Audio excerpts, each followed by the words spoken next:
probably doesn't surprise any of you, at least most of you, that we talk about trains a lot here, but you know what I don't talk about super often? Actual, train rides?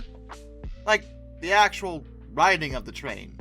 Because there's a wide variance in terms of train rides, especially among the heritage community. Things with different themes and different experiences. It's not just about going from place to place all the time. Of course, I usually focus on the locomotives themselves or the rolling stock, but for this week, I thought, why not focus on some of the most unique train ride experiences I could find? And some of these are a little crazy, so, we can have fun here. Talk about some stuff you can even experience yourself.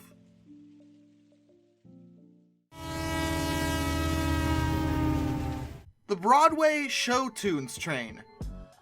Now, right off the bat, I just want to stress that this is not for me. I'm not much of a musical guy. I mean, I've seen a few, I like some, but it's not really my speed. But among heritage railways, one of the biggest things they push is trying to make different train rides that are just unique experiences. Stuff to keep people coming back. Because you can run a heritage railway and just have a ride, and that's great and all, but that can get boring after a while. You want to encourage repeated visits, especially from local guests. So having thematic train rides that offer something different each time has been proven to be beneficial. And over on the Heber Valley Railroad, or is it pronounced Heber? I looked up the pronunciation and told me it was Heber, so if someone corrects me, the internet lied to me. You can't yell at me this time, don't start. Which is out in Utah, just so we're clear, in Heber City. They have a Broadway Show Tunes train, and the 90-minute round trip, which starts at 7 p.m., has sing-alongs from popular Broadway shows like Phantom of the Opera, Les Mis, Wicked, things like that. And of course, Broadway shows are very popular, so I would imagine that this sort of thing might actually be enticing for some people. But according to their own website, they encourage people to dress up as their favorite Broadway musical characters, and in addition to the live music, there's also trivia. It does sound like it might be fun for people into this sort of thing. Another fun fact about Heber, they've been in the middle of restoring a couple steam locomotives, one of which, 618, according to their website again, is currently awaiting a boiler inspection. So whether or not you're necessarily interested in a Broadway musical train, they have other offerings, it does seem like if you're ever in Utah, they might be worth a look, to show them some support. The HooDoo Choo Choo. I like that. That's actually kind of fun. This particular offering is featured at the Alaska Railroad. It's a round-trip journey to Nenana, and it's actually a cooperative effort between the railway and the HooDoo Brewing Company. Oh yes, this is an Oktoberfest celebration, which apparently sells out every year. The price of a ticket is $212, which sounds steep, but it does come with not only the round trip from Fairbanks to Nenia, but also a catered meal, as well as 6 half pints of HooDoo Brewing Company's finest beers, and a commemorative glass to boot. You can also get more beer at $5 each, cash only. And yes, in case it wasn't completely obvious to you youngins watching, you have to be 21 to actually take advantage of this particular train ride, because the whole thing, I mean, it sounds like a party, don't get me wrong, but definitely something for the adults in the area. The Stargazer. This train is one of many offerings given by the Sky Railway, which is out in New Mexico. Now they have a lot of unique trains, but this one caught my attention because, well, it sounds pretty vanilla. It's just taking a train out at night and being able to look at the stars out in the New Mexico desert. There's live music as well as food. They even toast the whole thing with a glass of champagne, but what really caught my attention is that, well, the ticket comes with a seat in their enclosed train cars, which are heated, but there's access to outdoor open-air flatbed cars. Yeah, really, you can walk out on flatbeds to look up at the stars.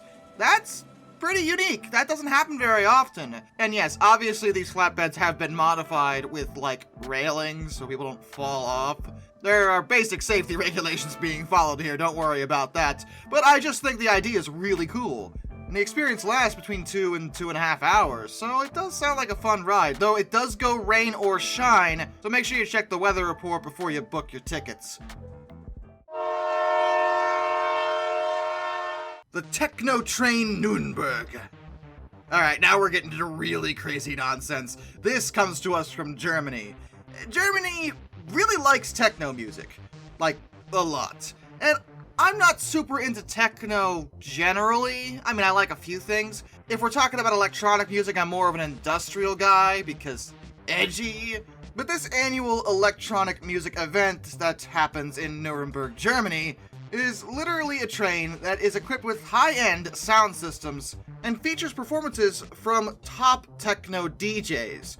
The train goes from Nuremberg to Munich with no stops, and the whole thing is just one big ol' rave, and it lasts 7 hours. Don't know if I'd be down for this. I'm not much of a party guy, but maybe if you're really into it, I don't know. All aboard the rave train does sound like a pretty crazy, but kind of fun idea, not gonna lie. Apparently it is extremely popular, so hey, more power to them, I suppose. Grab your glow sticks and get ready to all the way down the tracks.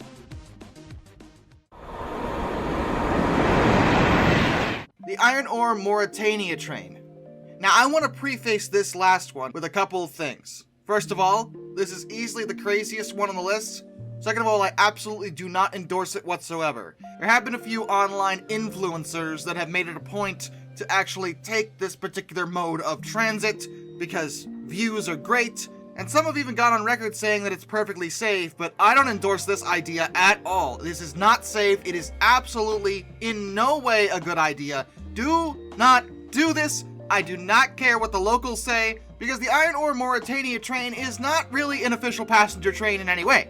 Based on the name, yeah, it's an iron ore train. It's a freight train, which you can take across the Sahara Desert. Not legally, but you can do it. See, the iron ore trade is a big part of Mauritania's economy, and the train runs every single day. Locals eventually got wise to this, so they got into the habit of just hopping on the back of the blasted thing to take it in either direction, wherever they had to go. It's not a passenger train, so they didn't have to pay anything. There's no timetable either, it just kind of goes whenever. But it does go every day, and you hop on and hop off wherever you like. Just like an old school American hobo, actually. And yes, as some people have proven, you can indeed travel to Mauritania and do this yourself. You absolutely should not do that, though! For one thing, illegal. Let's go over that. Yeah, it's not really an enforced law at all, because a lot of people have done it and are still doing it within the country. But yeah, there's that. But also, this is exceedingly dangerous. This is a freight train. It is not meant to carry people. There are many, many, many ways this could go bad, up to and involving you dying horribly. And again, I'm pretty annoyed with a handful of influencers who've written articles and made videos saying that, oh, this is perfectly safe. No, it absolutely is not. It is a freight train. It is not for people. And if I have to ever read an article about some group of tourists getting dragged under a freight car in Mauritania, I'll know who's responsible. I'm just throwing it out there. I'm putting it on this list because, yeah, it is a pretty crazy train journey. Obviously. But unlike every other one, this is the single example where I don't think you should do this. You could buy a ticket for every other one and have a fantastic, legal, and most importantly, safe time on a train. Well, some may think this is a grand adventure, and that might be true, but also it's obscenely dangerous, and for what? Extra follows on Instagram? Look. I make money off of views too. I get it. Also, I refuse to prop up my numbers by endorsing something that could very easily get my followers killed. That's not happening here. So if you ever run into somebody online that says taking the Iron Ore Mauritania train is a great fun idea, tell them I sent you, and that they're an idiot. And with that, a special thank you to all my underwater train finders. Some Dude 267, Orange Glass, Benjamin Owens, Panzer Kitsune 131-232, Anzac A1 Arthur Roy, Tommy Rossini, Lord Captain Von Thrust III, Brian, Jack Carson's Railroad Videos, Lord Off 444, Mark Holding, Murder Drone Stall, A-Person 723, DM Travel Typhoon, Alfonso La Puche, Royal Hudson 2860, Isaac Fur 1405, Charles Kwiatkowski, Matthew Wolf, Mr. Sleepy Matt Weaver, Tom Redline, NS Productions 8104, Hannah Bird, Hendrick Motorsports Fan 5, Wheeljack 8401, Rescues Greyhounds The Baxter, Caleb Crosswhite, Ohio Trucker 1, Joshua Long, Andrew Bowen, Bradley Bowden, Dr. Racer 78, Josh Johnson, Hayden DeGrow, Travis Stolinsky, and Caleb Rainwaters. Till next time, this is Darkness, and I bid you all a fun farewell.